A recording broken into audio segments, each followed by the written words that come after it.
Why do awakened empaths no longer fall in love? The answer sounds almost cruel at first. It's because they finally learned to see what they were actually falling into. And once you see it, you can't unsee it. Carl Jung spent his life studying the human psyche, and he understood something that cuts straight to the bone. Most of what we call love isn't love at all. It's projection absorption, and the unconscious desperately seeking completion outside itself.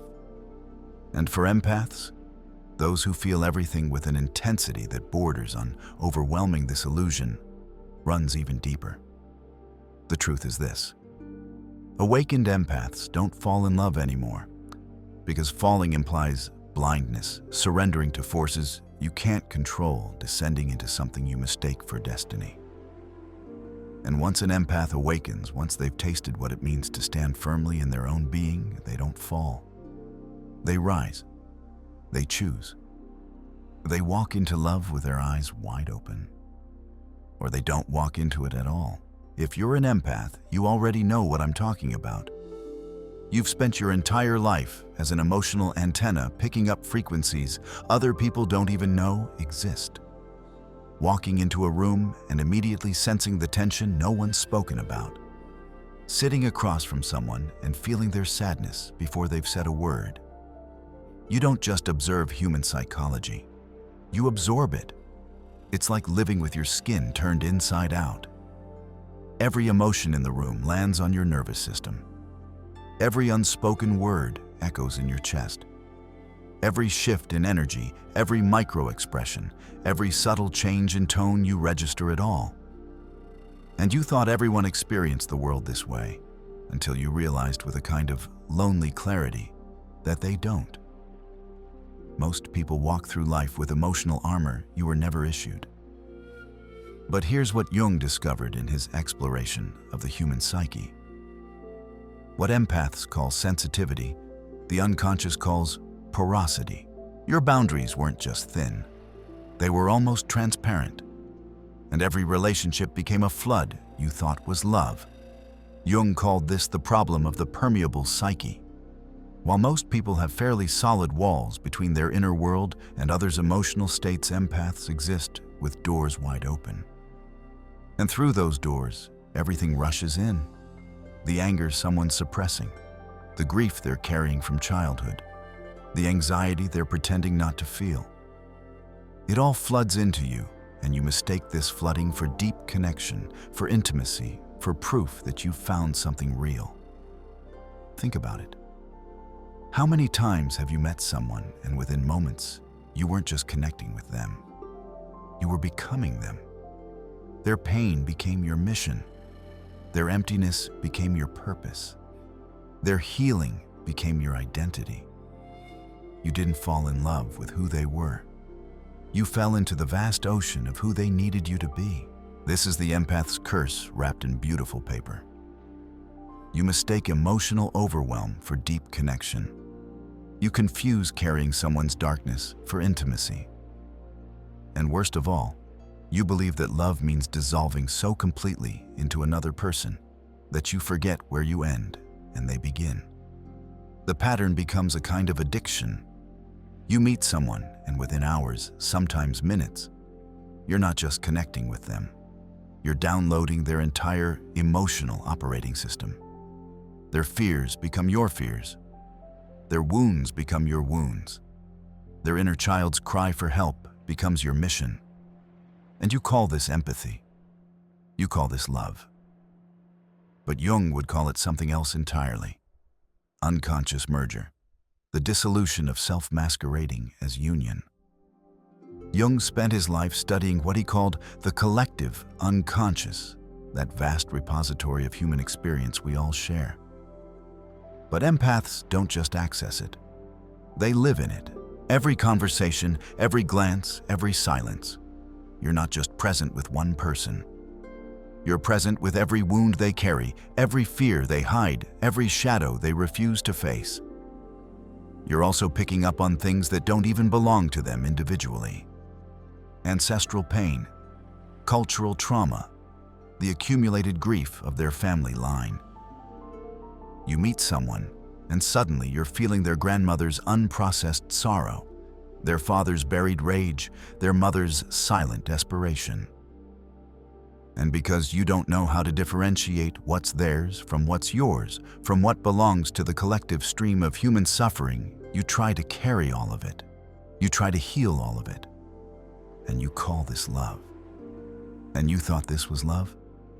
Before awakening, you were convinced your value lay in your ability to feel what others couldn't, to see what others missed, to carry what others abandoned. You became the emotional sanctuary for everyone who was still running from themselves. The healer, the listener, the one who always understood. But there's a question you never asked. While you were busy holding space for everyone else's emotions, who was holding space for yours? While you were absorbing their pain like a sponge, where were you putting your own? The answer is devastating. You weren't. You were using their emotions as a shield against feeling your own emptiness. This is perhaps the most difficult truth for empaths to face. Sometimes your relentless focus on others' feelings isn't generosity, it's avoidance. As long as you're managing their crisis, you don't have to face your own. As long as you're absorbed in their pain, you don't have to sit with your own void. As long as you're playing the role of healer, listener, emotional sanctuary, you don't have to confront the terrifying question underneath it all. Without someone else's emotions to process, who even am I? This is where the empath awakening begins. Not with some grand revelation, but with a small, terrifying question. Is this love mine, or am I just carrying theirs? Jung knew that the psyche protects itself through projection. We take what we cannot face in ourselves and cast it onto others. But empaths operate in reverse. They don't just project. They absorb everyone else's projections like psychic gravity. You become the screen onto which others paint their unlived lives. The mother they never had. The savior they're waiting for. The healer who'll finally fix what's broken. And you wore these masks so well, you forgot they weren't your face. I want you to imagine something. Picture yourself standing in front of a mirror, but instead of seeing your reflection, you see everyone you've ever loved.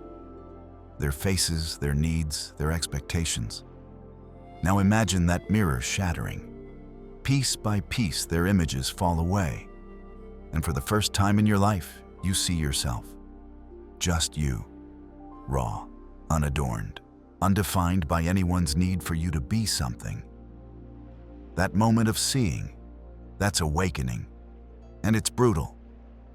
Because suddenly you realize every relationship you thought was love was actually an elaborate performance. You weren't connecting. You were shape-shifting. Changing your emotional temperature to match the room. Dimming your light so others wouldn't feel small. Amplifying your pain so others wouldn't feel alone. You became 1,000 different versions of yourself, and none of them were true. The awakened empath doesn't lose the ability to feel deeply. They gain the ability to feel clearly. And that clarity reveals something the sleeping empath never sees. Most of what they called love was actually fear. Fear of being alone. Fear of not being needed. Fear of discovering that without someone else's emotions to manage, they'd have to face the vast, echoing silence of their own unlived life. This is why falling in love becomes impossible after awakening. Not because you've grown cold or closed off, but because you finally understand that falling implies blindness. And you can see now. Everything.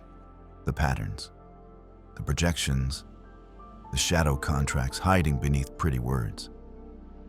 You see how people use empaths as emotional crutches while calling it connection, how they drain your energy while calling it intimacy, how they demand you shrink while calling it love. And once you see it, you cannot unsee it. Jung wrote about the process of individuation, becoming who you truly are beneath all the masks. For most people, this is challenging. For empaths, it's agony. because your entire identity has been built on merging, on dissolving, on becoming what others need. To individuate means to separate, to draw a line, to say, here is where I end and you begin. And that line feels like betrayal, but it's not. It's the first honest thing you've ever done in love. It's the moment you stop being everyone's mirror and start being your own light. And though this light might scatter those who preferred you as a reflection, it attracts something far more precious: truth. The awakened empath walks a different path now. Not the wide road where everyone else is still playing the old games of need disguised as love, but a quieter road, less crowded, more conscious, where love isn't about losing yourself. It's about finding yourself so completely that when you choose to share your presence with another, it's a gift, not a rescue mission. This is what awaits you on the other side of awakening.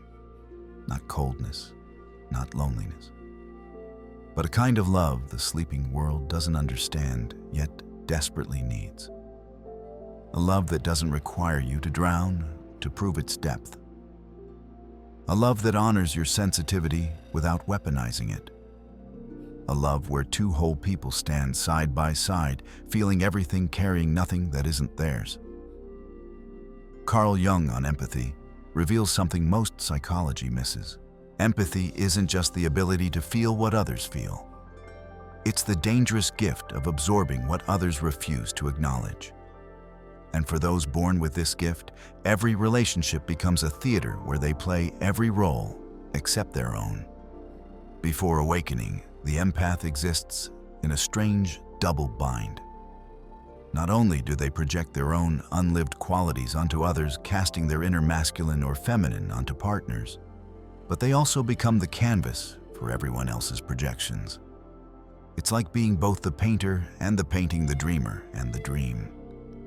You meet someone, and within moments, something ancient stirs.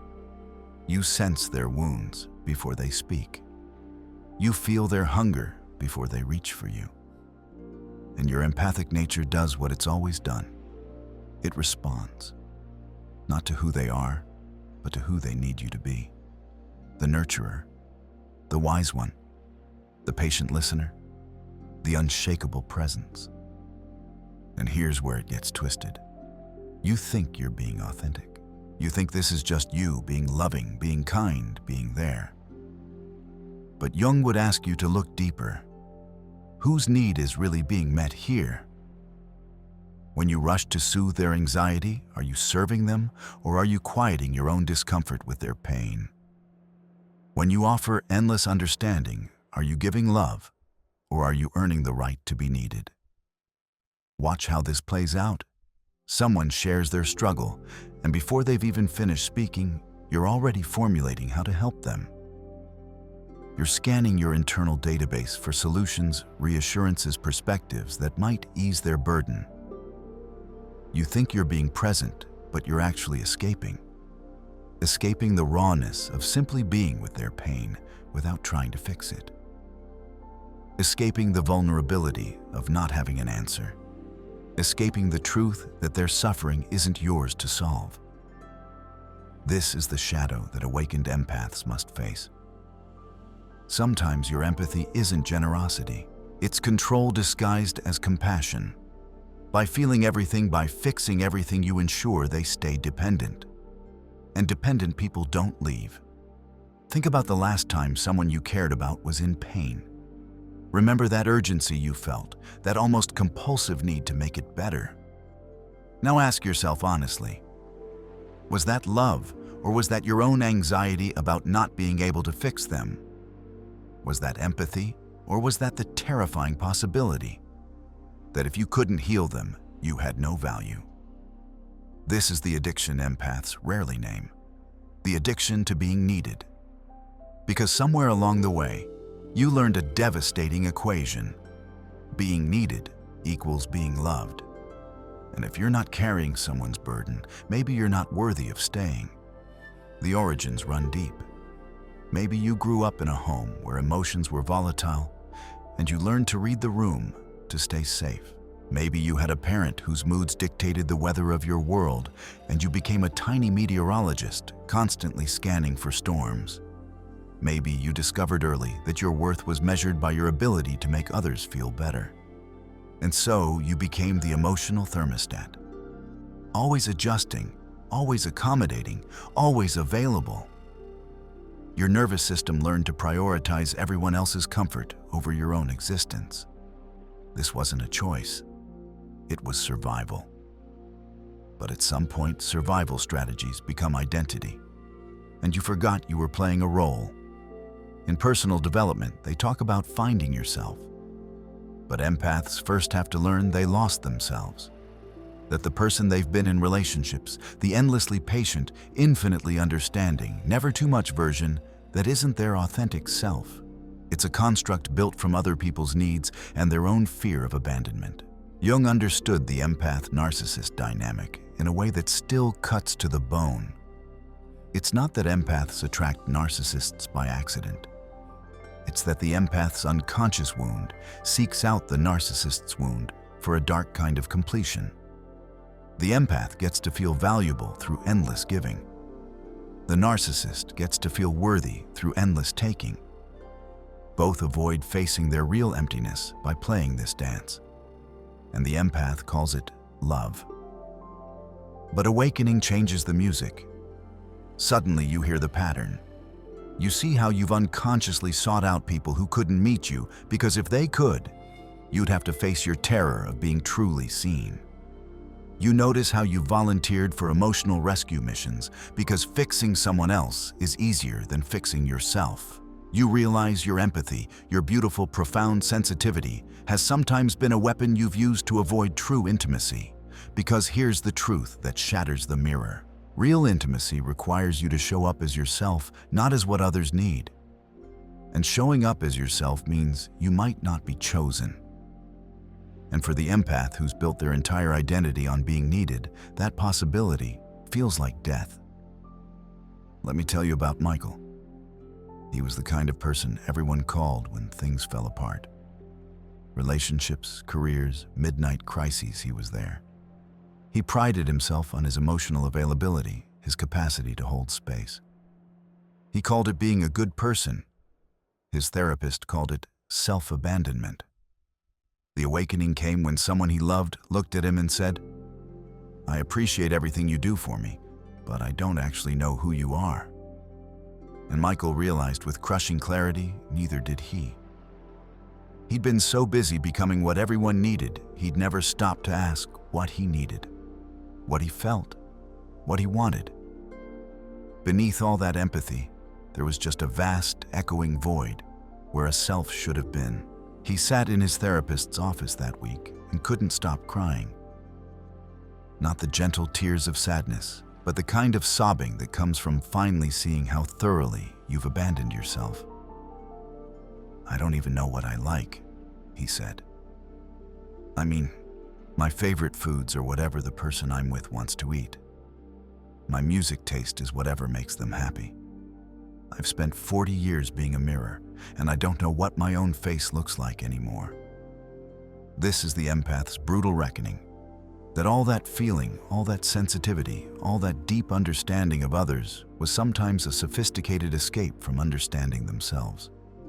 That their gift was also their hiding place. Jung called this the work of individuation, the painful process of differentiating yourself from the collective, from the family system, from the roles you've played. For empaths, this means learning to discern. This feeling, is it mine or is it theirs? This urgency to help, is it compassion or is it compulsion? This relationship, is it connection? Or is it just two people using each other to avoid themselves? These questions don't come with easy answers. They come with confusion, grief, and the terrifying silence of not knowing. Because when you stop filling yourself with other people's emotions, you have to sit with your own. And for many empaths, their own emotions feel like strangers, like foreign landscapes they've never explored because they were too busy exploring everyone else's. The awakening isn't gentle. It's the mirror shattering. It's every reflection you thought was you falling away. And in that wreckage, you find something you haven't seen in years, maybe ever. Your own face, your own feelings, your own fierce, fragile, utterly unique existence. And it's in that moment, standing in the broken glass of who you used to be, that the empath finally understands. You cannot love clearly until you see clearly. And you cannot see clearly until you stop using other people's emotions as a blindfold against your own truth. If you're an empath, finally waking up to these patterns, you're not alone in this. Drop a comment sharing what resonates. Your story might be exactly what another awakening empath needs to hear today. And subscribe, because we're going even deeper. There's something Jung understood about empaths that modern psychology often misses. Your sensitivity isn't a flaw to be managed or a disorder to be medicated. It's a wound that was meant to become wisdom. What he called the wounded healer, the one who descends into their own darkness and returns with light for others. But only if they make the descent. Most empaths never do. They spend their lives treating their sensitivity like a curse, apologizing for feeling too much, shrinking to fit into a world that celebrates emotional numbness. But in Jungian psychology, nothing is wasted, especially not wounds. The very thing that broke you is meant to break you open. Think about how this sensitivity began. For many empaths, childhood wasn't safe enough to just be a child. Maybe your home was a minefield of unpredictable emotions, and you learned to scan for danger in every frown, every silence, every shift in tone. Maybe you had a parent who was emotionally absent, and you became hyper-attuned, desperately trying to read their needs to earn the love that should have been freely given. Or maybe you were just born this way. Some souls come into the world with their walls down their hearts, expose their nervous systems wired to feel the collective trembling of human pain. Jung would say you came in remembering the collective unconscious in a way most people forget. You never fully separated from that vast ocean of shared human experience. And in a culture that armors itself against feeling you were naked, so you learned to survive your sensitivity by making it useful. You became the mediator, the peacekeeper, the one who could sense what everyone needed and deliver it before they even asked. Your empathy became your value. Your emotional labor became your currency. And somewhere in that transaction, you lost track of a simple truth. You don't have to earn the right to exist by managing everyone else's emotions. But the pattern was set deep in your nervous system. Love became caretaking. Connection became responsibility. And every relationship became a stage where you performed the role of the person who feels everything and needs nothing. The person who gives endlessly and asks for nothing in return.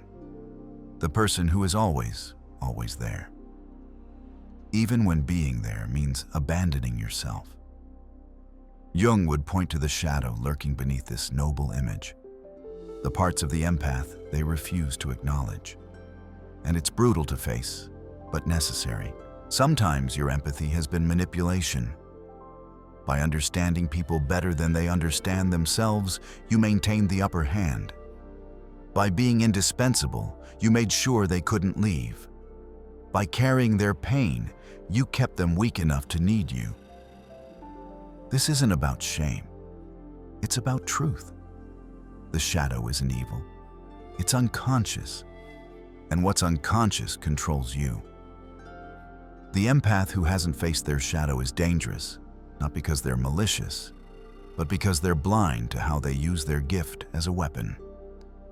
There's a superiority hidden in some empathic responses. I understand you better than you understand yourself.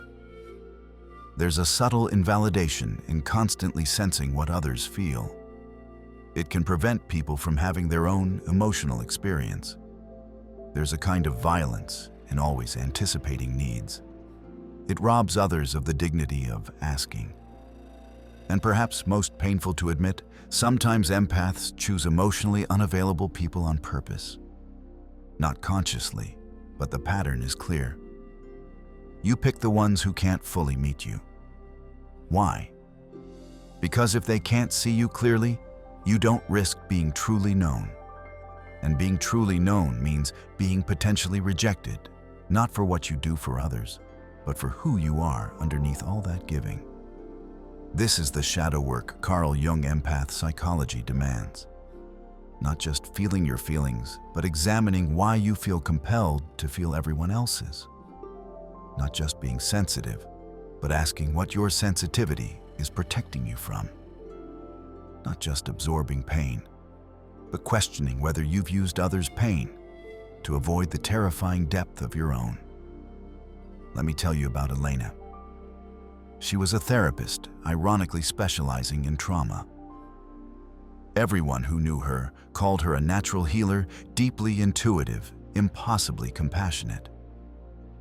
What they didn't know was that Elena couldn't be alone with herself for more than an hour without spiraling into panic. She filled every moment with other people's crises because her own inner world felt like an abyss she couldn't face. Her awakening came during a silent retreat she reluctantly attended. 3 days with no phone, no clients, no one to save. Just her and her mind. And on the second day, in the crushing silence, she finally felt it. The grief she'd been outrunning her entire life. The rage she'd suppressed to stay likable. The profound aching loneliness of never being seen because she was always too busy seeing everyone else. She called it the worst 3 days of her life. Her therapist called it the beginning of her real life. Because for the first time, Elena wasn't using other people's pain as a shield. She was sitting with her own, and it was excruciating. Every emotion she'd ever absorbed for others, she'd never processed for herself. Every wound she'd helped others heal, she'd left festering in her own psyche. She'd become a master at holding space for others while completely abandoning herself. This is what human psychology teaches empaths about their depth. That you cannot heal anyone until you've descended into your own underworld. You cannot hold space for others until you've learned to hold space for yourself. And you cannot love someone freely until you've stopped using love as a way to avoid your own emptiness. Jung spoke of the collective unconscious, that vast ocean of shared human experience. Empaths don't just dip into it, they're submerged in it. You don't just sense individual pain, you feel the weight of human suffering itself. The grief of mothers throughout history, the rage of the oppressed across time, the loneliness that every human being carries in the secret chambers of their heart. This is why empaths are so often exhausted. You're not just processing your own emotions or even the emotions of people around you. You're processing archetypal pain, ancient wounds, collective trauma. And no one taught you how to differentiate what's yours from what you're picking up from the species itself. This is where awakening becomes both necessary and excruciating. You have to learn to close some doors, to sense something without absorbing it, to witness pain without carrying it, to feel deeply without drowning. And this requires a kind of psychic boundary that feels to the sleeping empath like betrayal of their nature. But it's not betrayal. It's integration. It's learning that you can be sensitive and sovereign, empathic and boundaried, feeling and free. This is the transcendent function Jung spoke of, the ability to hold opposites in tension without collapsing into one or the other. The awakened empath learns to say things the sleeping empath never could. I feel your pain, and it's not mine to carry. I see your struggle, and I trust you to handle it. I care about you, and I won't rescue you from yourself. These statements aren't cold. They're clear. And clarity for the empath is the highest form of love. But to reach this clarity, you must face what Jung called the death that precedes rebirth. The death of your identity as the person who saves, who fixes, who feels for everyone. You must grieve the loss of being needed in that old desperate way. You must sit with the terror that if you're not managing everyone's emotions, you have no purpose. And then, in that dark night of the soul, something shifts. You realize your purpose was never to be an emotional buffer for the world. Your purpose is to feel deeply and live fully, to turn your sensitivity toward your own unlived life, to use your empathic gift not to rescue others from their shadows, but to illuminate your own. This is the integration. This is where the wound becomes sacred. Not because the pain was good, but because you alchemized it into wisdom. You took the sensitivity that once enslaved you and transformed it into discernment. You took the empathy that once drained you and refined it into compassionate presence. You took the gift that once made you a target and claimed it as your power. And in this claiming, something extraordinary happens. You stop attracting people who want to use your empathy as a crutch. You stop entering relationships as a savior. You stop confusing emotional enmeshment with intimacy. Because you finally learned the difference between empathy that serves and empathy that enslaves. The awakened empath knows their sensitivity is a portal, not a prison. It allows them to access depths of human experience most people will never know. But it's a portal they choose to enter and exit at, not a flood that drowns them against their will. They've learned to be with pain without becoming it, to feel grief without being consumed by it, to touch the collective unconscious and return home to themselves. This is the sacred wound transformed, not healed in the sense of erased, but integrated. The crack in your soul that let too much in has become the opening through which your truest self can finally emerge. And once you've made this journey, once you've descended into your own depths and returned whole, you can never fall in love the old way again. Because the old way required you to be broken, and you're not broken anymore. You're awake. Here's what shifts after empath awakening. You realize that boundaries aren't walls that keep love out. They're the foundation that lets real love in. Before awakening, the word boundary probably felt like violence to you. Like saying no was the same as saying, I don't care. Like protecting your energy was selfish. Like having limits made you less loving. But Jung understood what empaths forget. Without a self, there can be no relationship. Only fusion, only dissolution, only two people drowning together and calling it connection. The awakened empath learns that the most loving thing they can do is maintain the integrity of their own being. Because only a whole person can truly choose to love. Everyone else is just desperately trying not to disappear. Let's talk about what boundaries actually mean for someone wired to feel everything. It's not about building walls or becoming cold. It's about learning to discern this feeling I'm having right now. Is it mine? This urgency I feel to fix this person, is it compassion or compulsion? This exhaustion after spending time with someone, is it because I absorbed their emotional state? Before awakening, these questions never occurred to you. You felt something and you assumed it was yours to carry. Someone was in pain and you assumed it was yours to fix. But Carl Jung love teaches us something radical. True love requires differentiation. You cannot love someone you've merged with. You can only need them, and need masquerading as love destroys both people. The awakened empath practices what I call energetic hygiene. After every interaction, every conversation, every encounter with human emotion, they check in. What am I carrying that isn't mine? What pain did I absorb that I need to release? What projection did I take on that I need to return? This isn't indifference. This is discernment. And discernment is the highest form of empathy because it honors both yourself and the other person. You're not taking responsibility for their healing. You're trusting them to do their own work. And that trust is the most respectful thing you can offer another human being. Think about how radical this is. The sleeping empath says, I'll carry this for you because you can't handle it. The awakened empath says, "I trust you to carry this because you're stronger than you know." One keeps people dependent. The other sets them free. But making this shift requires you to face your deepest fear. What if they leave when you stop being their emotional support system? What if you're only valuable when you're useful? What if setting boundaries means you end up alone? These fears are real. And yes, some people will leave when you start honoring yourself. The ones who wanted a therapist, not a partner.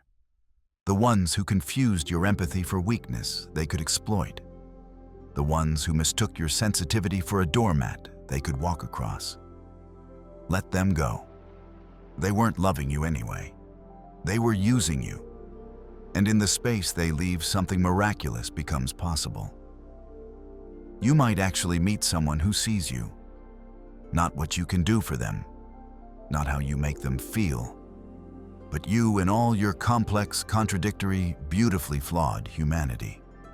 And when that happens, when someone loves you for being rather than doing, you'll understand why all those boundaries were necessary. The awakened empath develops new criteria for love. They ask questions that the sleeping empath never thought to ask. Does this person respect my sensitivity or exploit it? Can I be fully myself without shape-shifting to ease their discomfort? Do they want me for my healing abilities, or do they see me as already whole? Can they hold their own emotions, or are they expecting me to manage them? These aren't cynical questions. They're wise questions.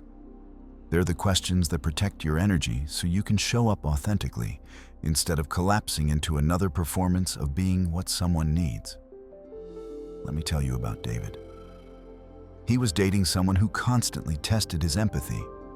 Late-night crisis calls, emotional emergencies, dramatic conflicts that somehow always required his intervention. The old David would have called this passion evidence of how needed he was. The awakened David recognized it as emotional manipulation. When he set a boundary, "I care about you, but I can't be your emotional emergency contact every night. You need to develop your own tools for regulation." She accused him of not loving her, and the old David would have caved, apologized, doubled his efforts to prove his love. But the awakened David understood. If love requires you to abandon yourself, it's not love. It's captivity. She left, and he grieved.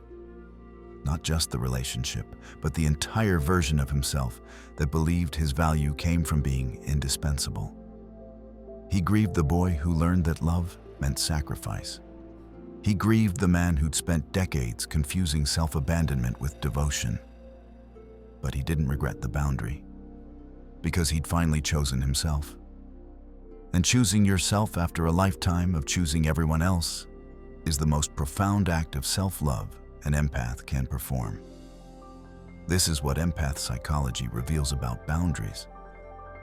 They're not about keeping people out. They're about keeping yourself in, staying grounded in your own experience, remaining tethered to your own needs, honoring your own limits. And from that grounded place, you can offer genuine presence instead of frantic fixing. The practical work looks like this. You learn to check in with your body. When your chest tightens around certain people, you listen instead of override. When you feel drained after interactions, you investigate instead of ignore. When you notice yourself shape-shifting, you pause and ask, who am I trying to be right now, and why isn't my real self enough? You practice saying no without over-explaining. "I'm not available" becomes a complete sentence. You stop justifying your limits as if they require a dissertation defense. You understand that people who respect you will accept your boundaries. People who don't respect you will try to negotiate them. And that negotiation tells you everything you need to know. You learn to sit with other people's disappointment without trying to fix it. This is perhaps the hardest practice for empaths. Someone is upset that you can't do what they want, and every fiber of your being wants to soothe them, accommodate them, make it better. But the awakened empath knows. Their disappointment is their emotion to process, not yours to manage. You start asking different questions before saying yes to anything. Do I actually want to do this, or am I just afraid of disappointing them? Is this genuinely my responsibility, or have I unconsciously absorbed it as mine? Will saying yes honor my energy, or will it drain me in ways I'll resent later? These questions become your compass, guiding you back to yourself every time the old patterns try to pull you into dissolution. And here's what happens when you consistently honor your boundaries. You stop attracting people who need a savior. You stop entering relationships from depletion. You stop confusing enmeshment with intimacy. Instead, you start attracting people who are doing their own inner work, who have their own therapist, who take responsibility for their own emotions, who want a partner, not a parent. And when two awakened people meet, whether both are empaths or one is someone who's done their own shadow work, the love that emerges is unlike anything the sleeping world recognizes. There's no drama, no chaos, no constant crisis. Just two whole people choosing each other day after day from freedom rather than fear. This love doesn't cling, it doesn't demand, it doesn't test, it simply shares. Two people bringing their fullness to create something even greater than their individual wholeness. Two flames burning independently, warming each other without consuming each other. Two rivers flowing side by side, shaping a greater stream without losing their individual current. The awakened empath discovers that they can feel deeply and love freely. That their sensitivity, once it's boundaried, becomes their greatest gift. They can sense what's unspoken, but they don't feel obligated to speak it for others. They can feel what's hidden, but they don't feel compelled to expose it. They trust that everyone's journey is their own, including the journey of the person they love. And in that trust, love becomes spacious. There's room for both people to be fully themselves. There's room for silence. There's room for individual growth. There's room for the mystery of another human being to remain mysterious instead of something to be solved, fixed, or managed. This is love from wholeness. And it's only possible after you've done the hard work of becoming whole. After you've faced your shadow. After you've withdrawn your projections. After you've stopped using empathy as a shield against your own emptiness. After you've learned that being alone with yourself doesn't mean being lonely. It means being home. The awakened empath no longer needs love to feel complete. They want it to share their completeness. And that shift from need to choice, from hunger to offering, from desperation to freedom, that's what transforms love from a prison into a sanctuary. So where does this leave us? Why do awakened empaths no longer fall in love? Because they've learned that falling implies losing your footing, stumbling blindly, descending into something you can't control. And the awakened empath has tasted what it means to stand firmly in their own being. They don't fall anymore. They rise. They choose. They walk consciously into love, with their eyes wide open. This is the transformation that personal development rarely captures. It's not about becoming less feeling. It's about feeling more accurately. The awakened empath doesn't lose their sensitivity. They refine it, like a musician learning to hear individual notes in a symphony instead of just noise. Like an artist learning to distinguish subtle shades instead of just seeing color. Before awakening, you felt everything as one overwhelming wave. Now you can discern. This is grief. This is anxiety. This is my emotion. This is their projection. This is ancestral pain. This is present moment truth. And in that discernment, you find freedom. You can choose what to engage with and what to release. You can feel deeply without being destroyed by what you feel. The love that emerges from this clarity is unlike anything you've experienced before. It doesn't pulse with the frantic energy of need. It doesn't tremble with the fear of abandonment. It doesn't burn with the fever of projection. Instead, it glows with a steady warmth. Present, calm, real. When you meet someone now, you see them. Not the idealized version your loneliness creates. Not the wounded child you could rescue. Not the projection of your anima or animus. Just them in all their flawed humanity. And here's the miracle. You can love them anyway, not because they complete you, but because they're whole in themselves. Not because they need you, but because they choose you. This seeing is different from the hypervigilant scanning you did before. That was anxiety dressed up as intuition, desperately trying to anticipate their needs so you could become what they wanted.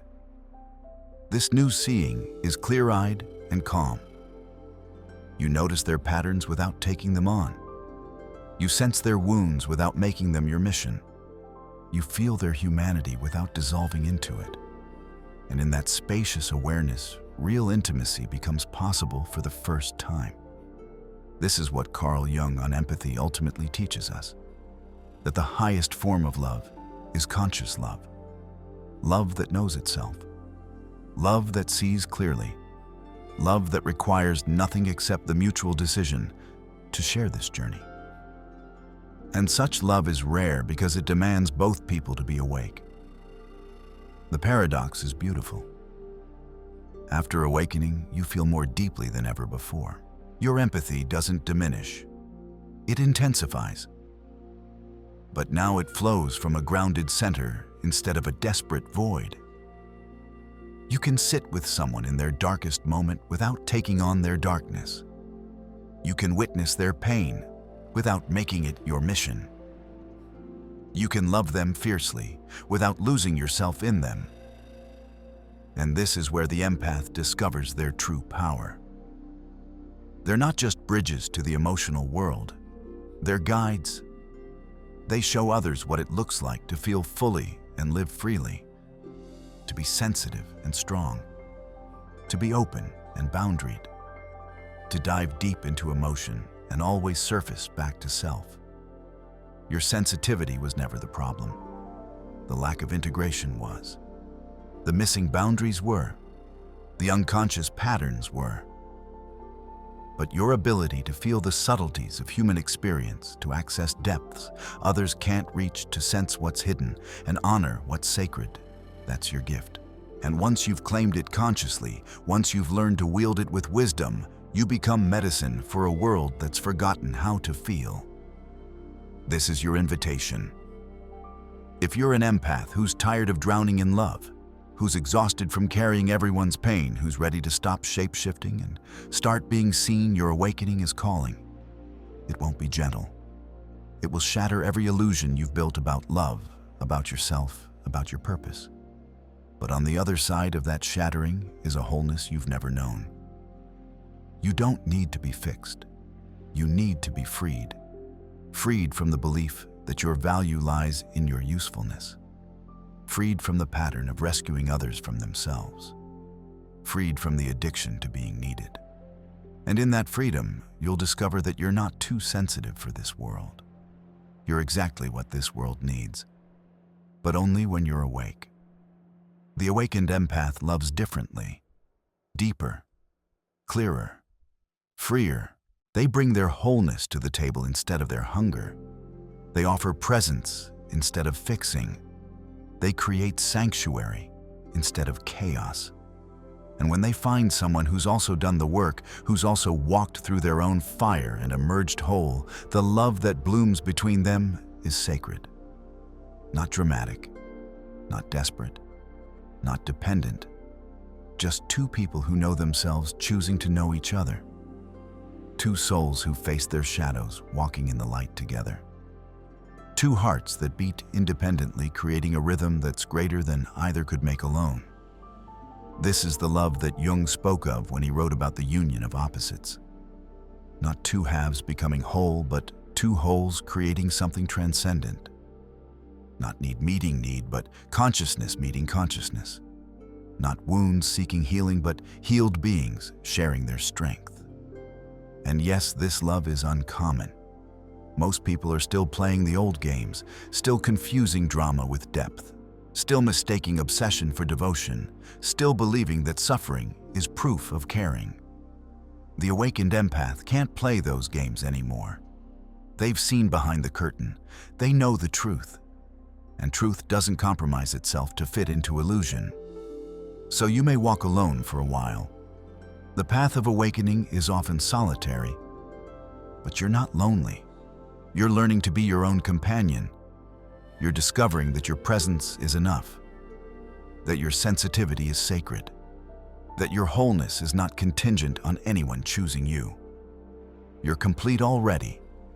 And from that completeness, when love finds you, and it won't feel like falling. It will feel like rising into a love that honors you, rising into a connection that celebrates your depth, rising into a partnership that requires you to be nothing except exactly who you are. This is why the awakened empath no longer falls in love. They've learned to stand in their truth, stand in their boundaries, stand in their wholeness. And from that solid ground, they can reach out and touch another soul without losing themselves in the touching. Your empathy was never a curse.